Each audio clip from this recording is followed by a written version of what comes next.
Bueno, vamos entonces al tema de hoy, Juanca. Lo planteábamos recién, Jujuy fue la primera provincia que exteriorizó algo que se viene ya hablando desde hace tiempo. Porque con el presupuesto de los argentinos tiene que dar asistencia médica y asistencia educacional o educación a gente que no es la que reside en el país, sino que viene en forma golondrina, le denominan ellos, incluso como tour de salud. Eso es lo que plantearon en Jujuy y a partir de ahí se escucharon voces muy diferentes y es lo que vamos a tratar de analizar ahora. Vamos a aclarar una cosa. Una cosa es una expresión xenófoba, que decir que no hay se mezcla de por discursos ser, ahí también. por ser de extranjero, y otra cosa es decir que no están radicados, no son residentes. ¿Cuál es la posición de ustedes? Comenzamos por Conrado, porque ya habló Eduardo primero de otros temas. Sí, yo creo que es importante hacer la distinción, porque digamos la superposición de esos dos situaciones nos llevaría quizá a análisis complejos. Ahora, independientemente de tener muy en claro esa distinción, no es la primera vez ni va a ser la última en que digamos, nos encontramos en el discurso público con un formato estigmatizante. Es decir, eso, independientemente de lo que podamos analizar, hay ahí, se esconde, yo lo presiento así, lo veo así, lo considero así, una postura desigualitaria, una actitud que está diferenciando sobre bases que, por más que queramos distinguir, tienen en definitiva el contenido de, bueno, eso en un esquema jurídico fundamental, constitucional, como el que hemos adherido nosotros. Bueno, eso es una postura desigualitaria. El problema de salud pasa por ese tipo de situaciones que obviamente que merecen atención, y bueno, yo personalmente considero que no. Hay ahí un dato sumamente relevante que también merece distinguirse, y que es que el gobierno argentino, a través de la embajada en Bolivia, bueno, solicita un trato recíproco. Sí, sí. Trato recíproco cuya solicitud me parece muy bien, porque justamente si lo que está acá en el centro es la salud como derecho humano, ¿bien? Como el acceso a la salud como garantía fundamental, bueno, tanto vale para una persona de nacionalidad latinoamericana o europea o de cualquier lado, como obviamente un argentino. Ahora, lo que considero que es un tanto cuestionable, y me reservo la conformidad que guarde esa eventual normativa con la Constitución Federal, es justamente este proyecto de ley que, ante la eventual no reciprocidad, bueno, hace pagar en definitiva este asunto a quien es una persona humana que tiene por esas condiciones el derecho a la salud. Considero que si el tema se centra exclusivamente en lo económico, bueno, sí, es una excusa, en el sentido de que es una falsa causa del problema. ¿Cómo lo ves, Eduardo? Bueno, a ver, que el ser humano tenga derecho a la salud me parece algo absolutamente razonable. Ahora, definitivamente una sociedad no está obligada a darle un servicio de salud a alguien que no contribuye para esa sociedad. Para que tengas una idea, para echarle un poco de números, digamos, el presupuesto 2018, Argentina va a destinar este año alrededor de 10.000 millones de dólares en educación y alrededor de 5.000 millones de dólares en salud, a nivel nacional, sin contar las provincias.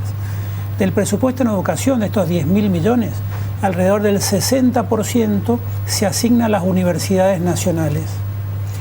Y la matrícula de extranjeros estudiando en Argentina carreras de grado es de alrededor del 5%, entre el 4 y el 5%.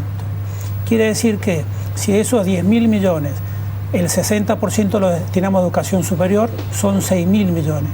De esos 6.000 millones, el 5% son 300 millones de dólares que los contribuyentes argentinos están aportando para que estudiantes extranjeros vengan a Argentina, se formen y vuelvan a sus países.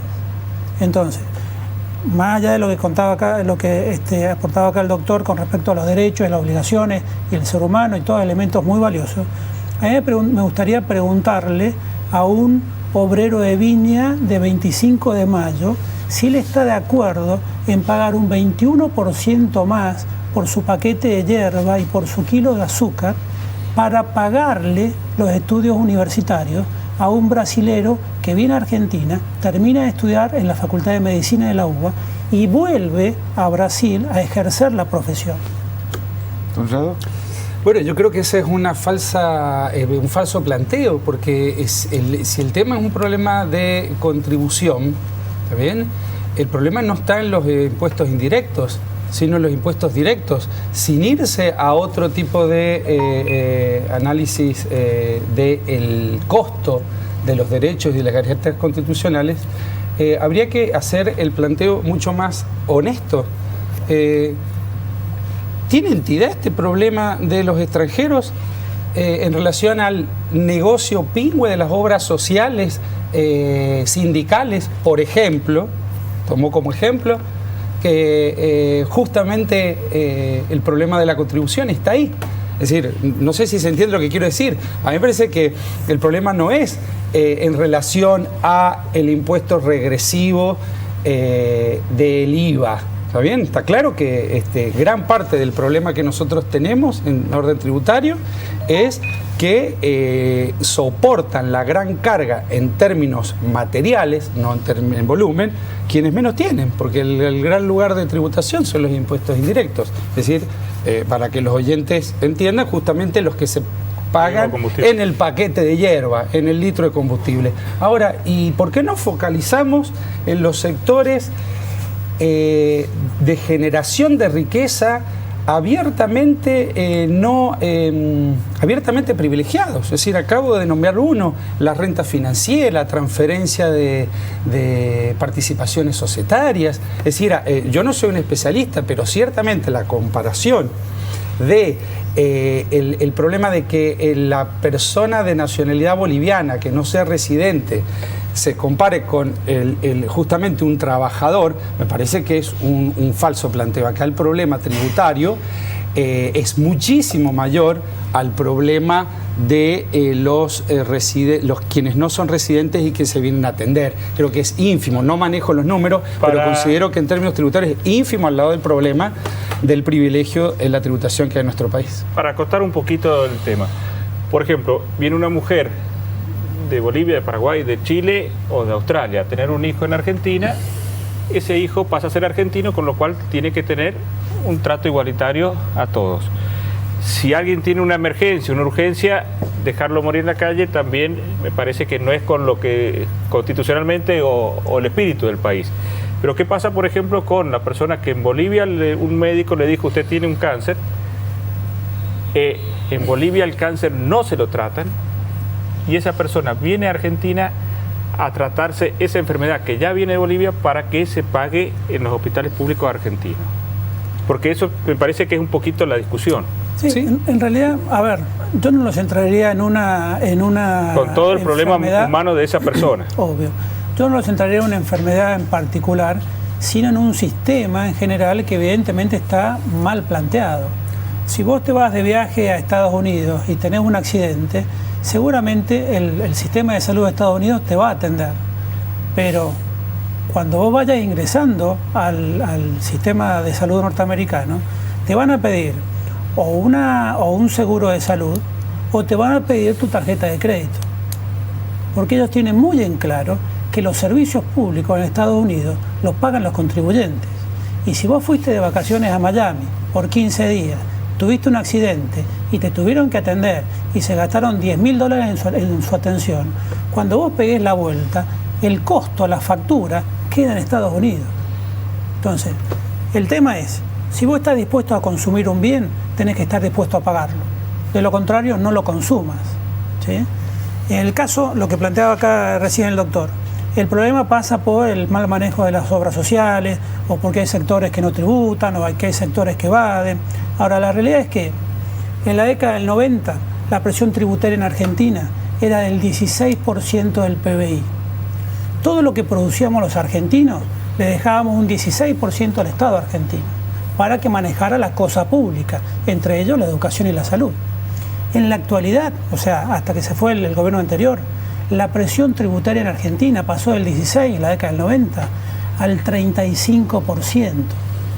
¿Ese es problema por los extranjeros o problema de no, nuestro? Tributamos más del doble. Entonces, si vos me decís, no, bueno, pero le tenemos que dar saludo a todos nuestros vecinos por una cuestión humanitaria, entonces la presión tributaria, en vez de ser del 35, tendría que ser del 70.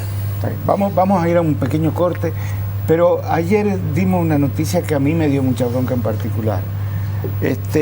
El Senado de la Nación reintegró los pasajes no utilizados por los senadores porque no sesionaron en enero y febrero y les pagó a algunos 300.000 pesos. Bueno. Entonces creo que esas fugas son realmente mayores. ¿Por dónde se empieza? Seguimos, el tema tiene muchísimas aristas y quienes hemos tenido la suerte de viajar un poco advertimos que este no es un debate que esté dándose solo en la Argentina. Si creyéramos que solo en la Argentina... Donald Trump ganó en gran parte por un mensaje nacionalista de cerrar fronteras. Yo pasé en Chile, era el gran debate en los medios de difusión, hay una cantidad tremenda de haitianos que están viniendo, incluso vienen acá.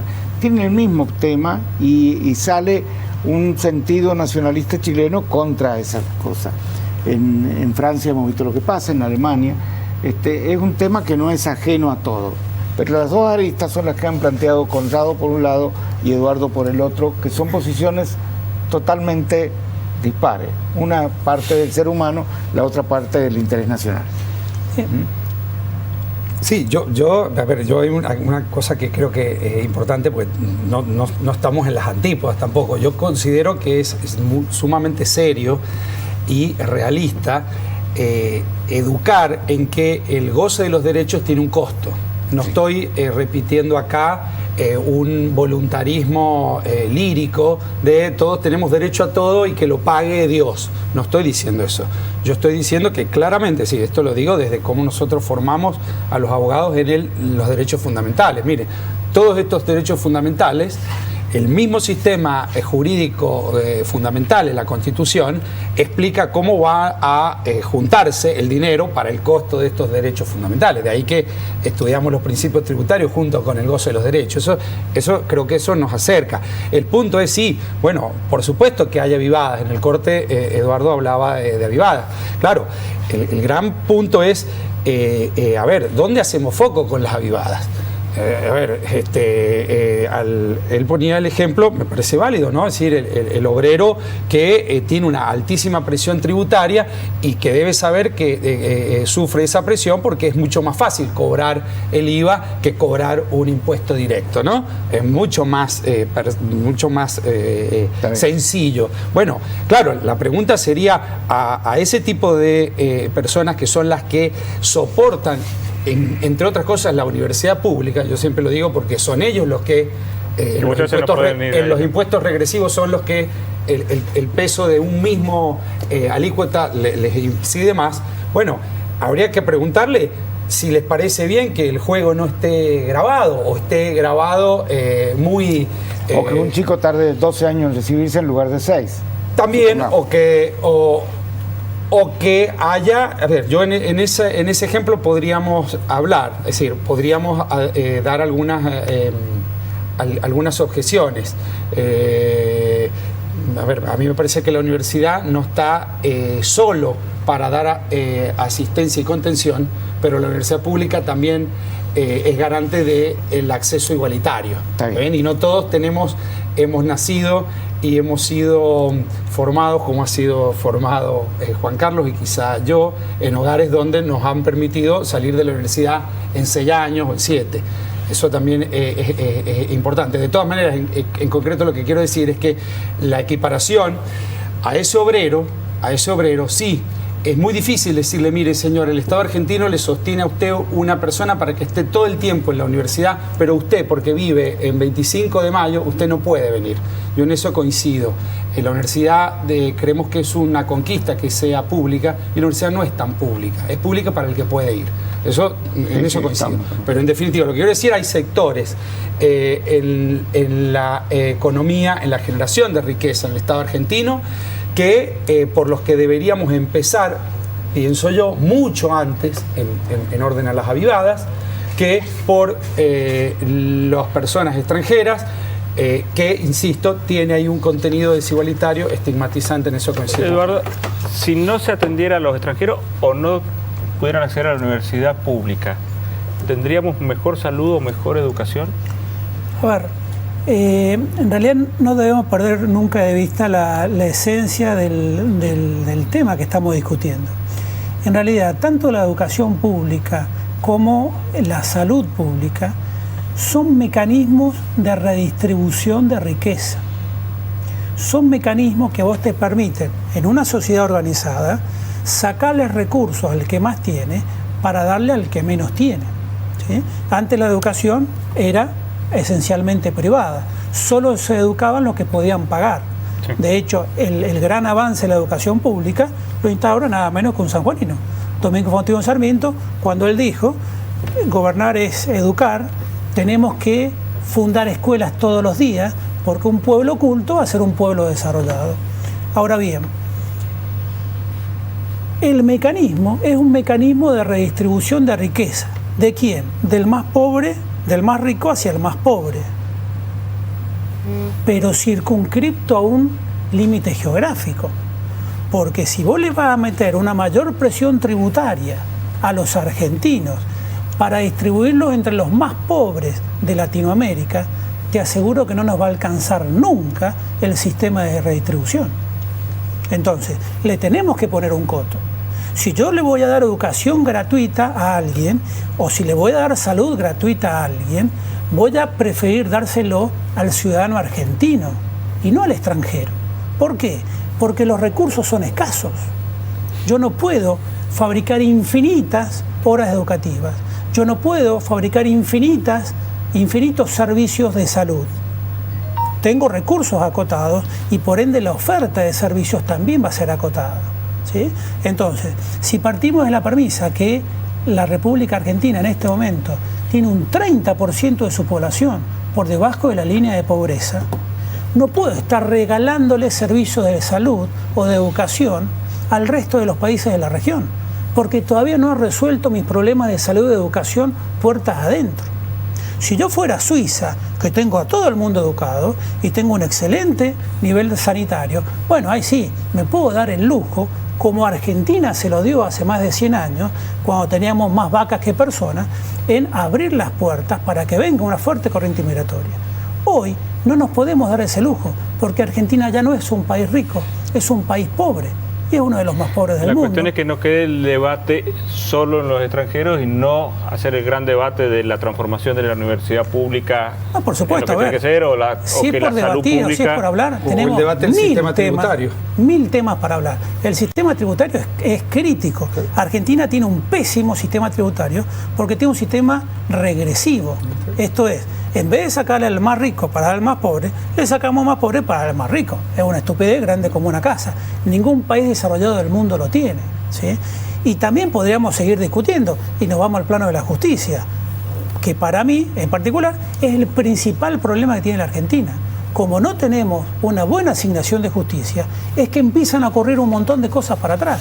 Y tenemos el mal manejo de las obras sociales, el mal manejo de los gremios, el mal manejo de 1.000.000 de cosas.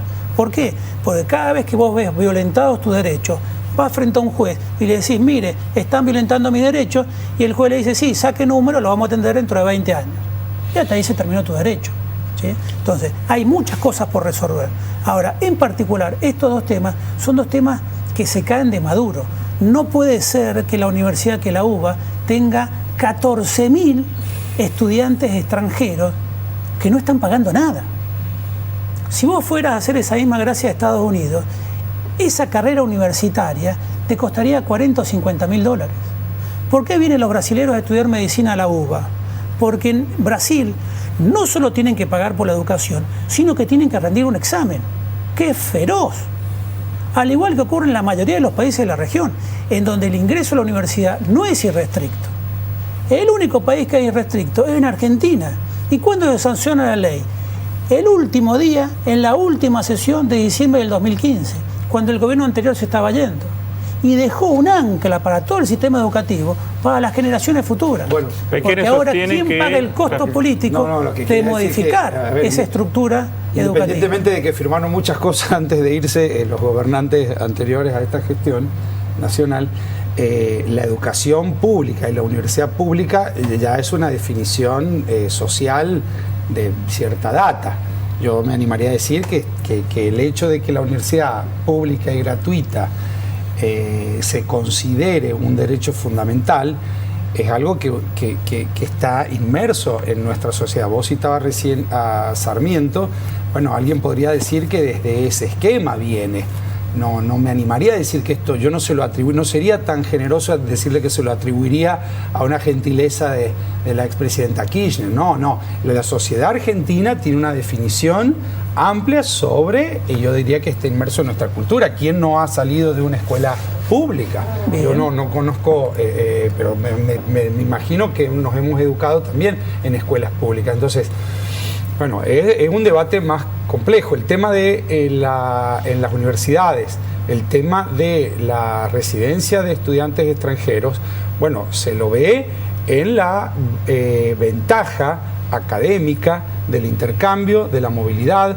Nuestros alumnos tienen acceso. Yo conozco que cada estudiante extranjero proviene de un sistema de movilidad estudiantil que justamente se hace con universidades que también abren sus puertas. Yo no podría decir que el Estado gasta más, menos y que va a pérdida.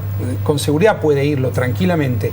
Ahora, tengo para mí, y sospecho con temor que ahí hay un criterio chauvinista que no está dentro de la fortaleza de una sociedad en orden a la preservación de derechos, que son también la base de generación de recursos. Nuestra sociedad se ha formado protegiendo derechos. Hay quienes sostienen que podría seguir siendo pública para los extranjeros, pero que tengan alguna especie de reciprocidad después de recibido. Es decir, por ejemplo, alguien se recibió de médico, durante un año destine 1 hora por día para atender a gente que no puede pagar la consulta con un médico. Entonces, no pagaría la universidad, pero le devolvería a la sociedad que pagó con sus impuestos su educación algo. Yo creo que debemos habilitar todo tipo de debates al respecto de cómo le devolvemos a nuestra universidad y a nuestras escuelas públicas la formación de la que gozamos, sobre todo varias generaciones. Seguro que pueden haber mecanismos. Insisto que hay casos donde existe reciprocidad. Yo no conozco el detalle contable del tema e insisto, no debe ser muy difícil sospechar que podemos ir a pérdida tranquilo, pero es una pérdida contable, cuantitativa. Yo adhiero a un esquema donde el crecimiento industrial, que es base de, y lo digo porque está acá una persona que se ocupa de eso, que es base de la generación de riqueza para toda una sociedad, se ha desarrollado en Argentina, en la sociedad argentina, sobre la base de protección de los derechos. Esto, ¿por qué lo digo? Porque debemos hacer docencia en que eso sí, si eso uno lo mide en forma cuantitativa, y sí, no van a cerrar los números. Ahora, nosotros estamos acá, ustedes tienen una empresa periodística, yo trabajo, él tiene en función de garantías, sobre todo de una sociedad que ha dicho, bueno, vamos a contener a quien se está educando, no sobre la base cuantitativa al estilo anglosajón. Yo creo que no hay que olvidarnos de eso. La pregunta de fondo que quedaría flotando serían dos. La primera, si con esto que se está debatiendo va a mejorar la salud y la educación. No sé, tengo mi duda. La segunda pregunta es, si nosotros formamos un profesional chileno, ¿por qué cuando un argentino quiere ir a trabajar a Chile no le aceptan el título? No lo dejan, por supuesto. Entonces, esto no me parece justo.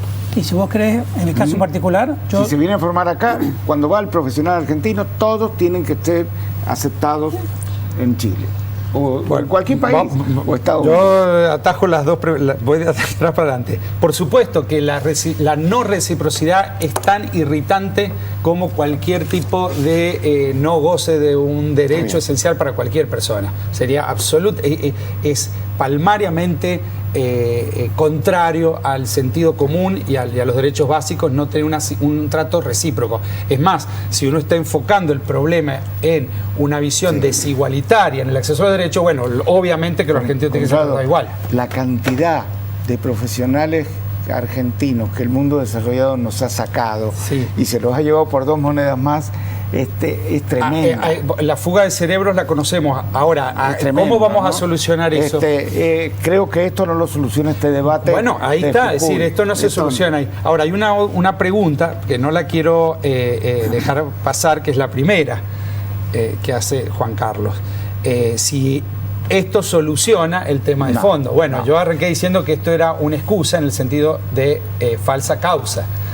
La causa de nuestros problemas en educación y en salud no son culpables nuestros hermanos bolivianos.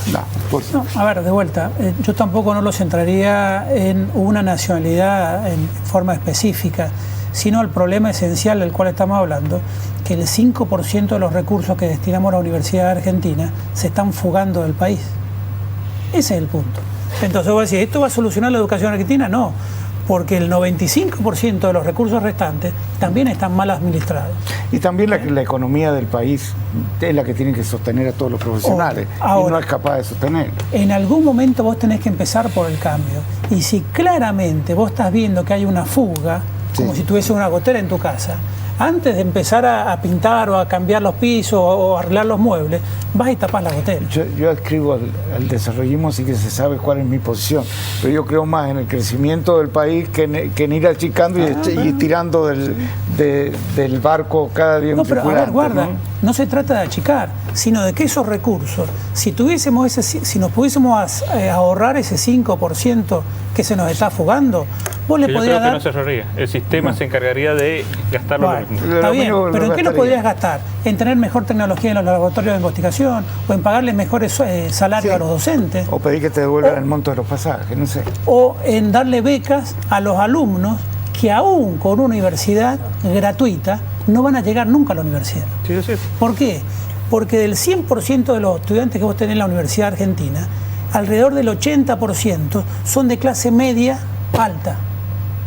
Y menos del 20% de los estudiantes del sistema universitario argentino son de clase baja. O sea que el tema de la movilidad, aduciendo la gratuidad de la educación, es falso. Porque los pobres no van a la universidad. Perdón, en eso coincido totalmente lo dije, la universidad no es pública porque no trae a los sectores que no pueden, pero la solución no es cobrarle a los que sí pueden, sino apretar tributariamente los sectores privilegiados. Esa es mi posición. La solución pasa por apretar a los sectores privilegiados, que no tiene nada que ver con el tema de la educación, y cobrarle... Porque es la que tiene que soportar la educación. Bueno, pues ya lo está haciendo. Lo está haciendo con un 35% de presión tributaria. El país hace 20 años atrás funcionaba espectacularmente bien y la presión tributaria era el 16%, era de menos de la mitad. Duplicamos la presión tributaria y seguimos teniendo malos sistemas de salud y seguimos teniendo malos sistemas educativos. ¿Les parece, Joana, tenemos algunos libros por si les interesa leer? Yo sé que si lo tienen, lo cambian. ¿Cuál es? Los próceres en carne viva. Hay algo que es un tema que es la base del planteamiento de este libro. En el siglo XIX, San Juan dio una serie de prohombres importantísimos.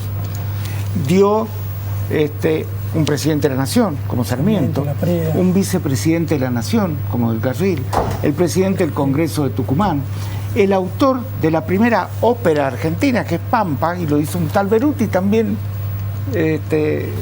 sanjuanino. Dio una serie de prohombres acá. Cuando nació la patria, acá no habían más de 15.000 habitantes y el 90% eran analfabetos, y dio todos esos próceres. Yo anhelo que algún día volvamos a tener esa caudal que tuvo San Juan en algún momento. Puede ser. Lo compartimos. Ojalá que sí sea.